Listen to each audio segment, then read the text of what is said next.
Muitas vezes, olhamos para o passado para nos compreendermos a nós próprios. Esta noite, voltamos a nossa atenção para o ano de 1882 e para a solene história de Lord Frederick Cavendish. É um caso que nos lembra que, por trás dos registros históricos, existem pessoas reais, cujas vidas foram irrevogavelmente alteradas pelos acontecimentos que ocorreram. Esta é a sua história da melhor forma que pode ser contada. Na primavera de 1882, a atmosfera política na Irlanda estava carregada de tensão. Anos de agitação agrária, conhecidos como a Guerra Agrária, tinham colocado os agricultores arrendatários contra os proprietários de terras, e a resposta do governo britânico tinha oscilado entre a reforma e a coerção. Numa tentativa de reprimir a agitação, o primeiro-ministro William Gladstone procurou um novo caminho de conciliação. O seu instrumento escolhido para esta política foi Lord Frederick Cavendish, um político respeitado e moderado que era também sobrinho da sua esposa.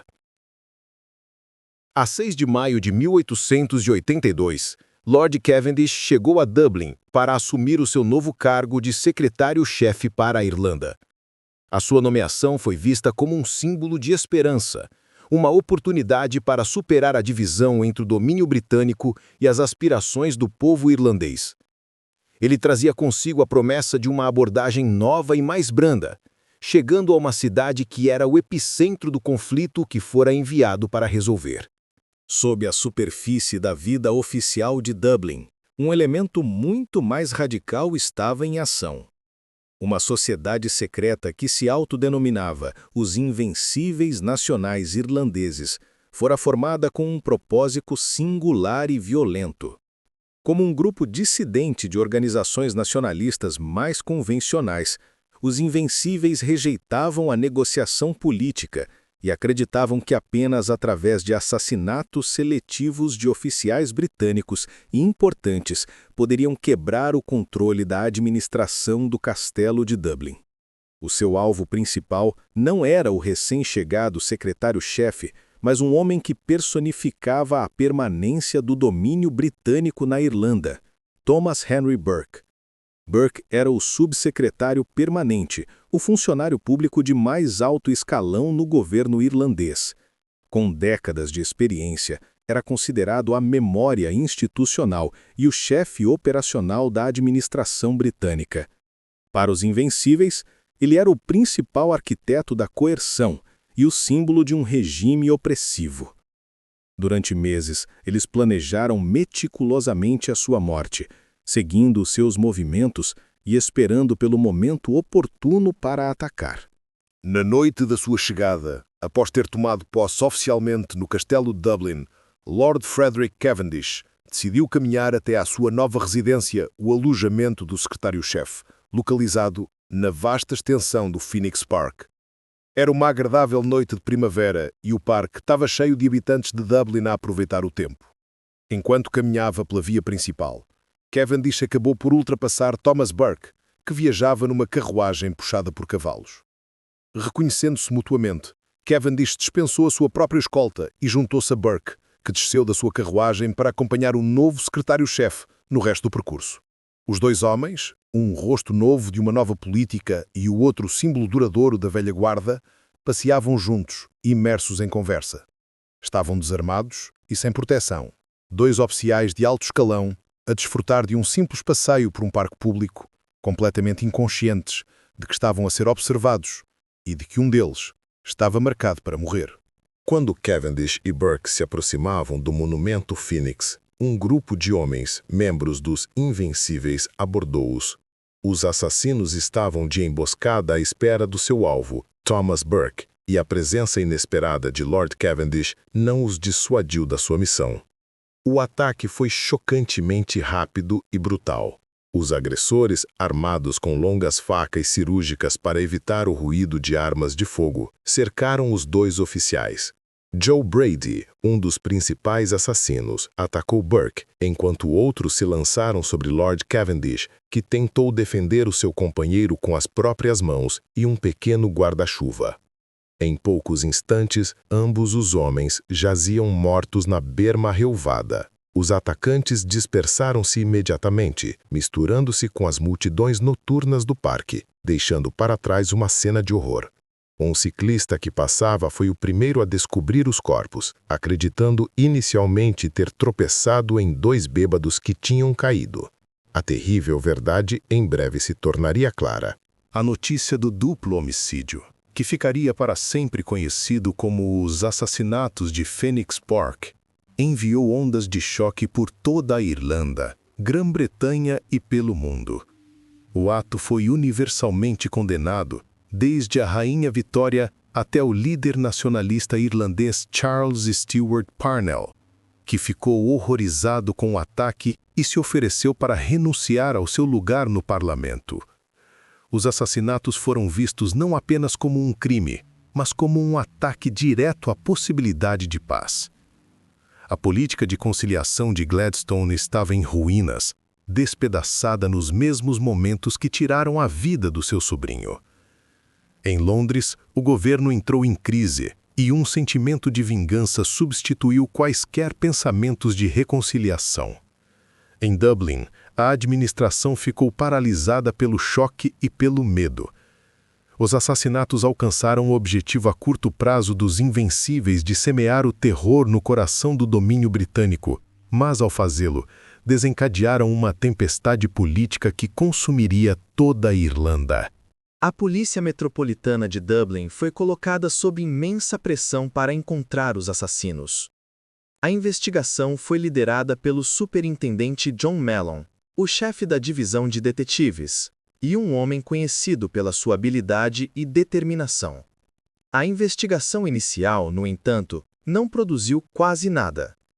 O Phoenix Park estava cheio de gente, mas poucas testemunhas se apresentaram, e as que o fizeram forneceram descrições vagas e contraditórias.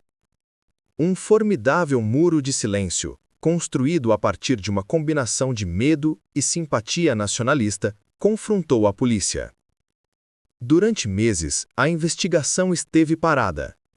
O governo britânico, na sua frustração, aprovou a Lei de Prevenção de Crimes, uma legislação severa que concedia à polícia amplos novos poderes de detenção e interrogatório.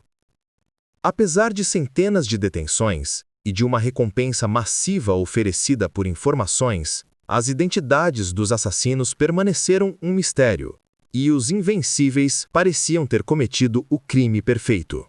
O avanço no caso não veio das ruas, mas de dentro das próprias fileiras dos invencíveis. Em janeiro de 1883, 8 meses após os assassinatos, o trabalho meticuloso do superintendente Mellon finalmente deu frutos. Ele deteve numerosos suspeitos, incluindo um homem chamado James Carey, um vereador da cidade e um organizador-chave dentro da sociedade secreta.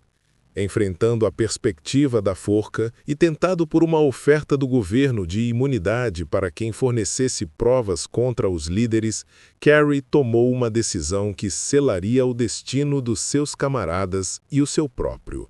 Ele concordou em tornar-se um informador. Em testemunho secreto, Carey expôs toda a conspiração.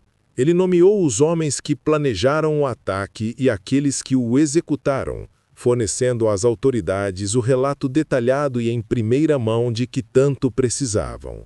A sua traição desvendou completamente a conspiração dos invencíveis e entregou à acusação a chave para resolver o caso. O testemunho de James Carey levou a uma série de julgamentos sensacionais que prenderam a atenção do público. Com Carey como testemunha principal da coroa, o muro de silêncio foi quebrado e o caso do Estado tornou-se inatacável. Um por um, os homens que ele implicou foram levados ao banco dos réus. As provas que ele forneceu eram assustadoramente detalhadas, descrevendo o planejamento, o motivo e a execução do plano. Apesar da sua atitude desafiadora em tribunal, o resultado era uma conclusão inevitável. 5 membros dos Invencíveis, Joe Brady, Daniel Curley, Michael Fagan, Thomas Caffrey, e Tim Kelly foram condenados por homicídio e sentenciados à morte. Entre maio e junho de 1883, foram todos enforcados na prisão de Kilmainham. Os julgamentos trouxeram o que o governo considerava justiça, mas para muitos na Irlanda, os homens executados foram vistos como mártires, enquanto o informador, James Carey, foi execrado como o traidor supremo. Tendo garantido as condenações, o governo britânico cumpriu a sua promessa a James Carey. Sob uma nova identidade, ele e a sua família foram secretamente colocados num navio, o Kinfon's Castle, com destino a uma nova vida na África do Sul. Mas o alcance do nacionalismo irlandês era longo. A bordo do mesmo navio estava um homem chamado Patrick O'Donnell, um pedreiro irlandês do condado de Donegal que tinha passado algum tempo na América. Durante a viagem, O'Donnell descobriu a verdadeira identidade de Carey. A 29 de julho de 1883, ao largo da costa da cidade do Cabo, O'Donnell confrontou Carey e matou-o a tiro. O vingador foi rapidamente detido, enviado de volta para Londres para ser julgado, e apesar de uma significativa campanha pública por clemência na Irlanda e na América, também ele foi condenado por homicídio e enforcado na prisão de Newgate. O ciclo da violência, que começou no Phoenix Park, tinha chegado à sua conclusão sangrenta a milhares de quilômetros de distância, demonstrando a paixão e o rancor que o crime original tinha inspirado. Os assassinatos de Phoenix Park lançaram uma sombra longa e duradoura sobre as relações anglo-irlandesas. O efeito imediato foi a morte da política de conciliação de Gladstone e a implementação de medidas coercitivas mais duras na Irlanda. A longo prazo, os assassinatos prejudicaram profundamente a causa da autonomia da Irlanda, o Irish Home Rule. Armaram os opositores políticos na Grã-Bretanha com o argumento de que os nacionalistas irlandeses eram inseparáveis de criminosos violentos. Uma calúnia que mancharia o processo político durante anos. O evento tornou-se um momento sombrio e crucial na luta pela independência irlandesa. Uma tragédia nascida do desespero, que, em última análise, atrasou a própria causa que pretendia servir. A história de Lord Frederick Cavendish e Thomas Burke é um lembrete solene de como um único ato de violência política pode alterar o curso da história, deixando para trás um complexo legado de martírio, traição e conflito por resolver. Obrigado por terem passado este tempo conosco. Refletir sobre estes eventos passados é uma forma de recordar os indivíduos envolvidos e o impacto que as suas histórias tiveram nas suas comunidades. Se tiverem alguma opinião sobre o caso de hoje, convidamos-vos a partilhá-la respeitosamente nos comentários abaixo. Esperamos que se juntem a nós novamente para o nosso próximo caso de crime real.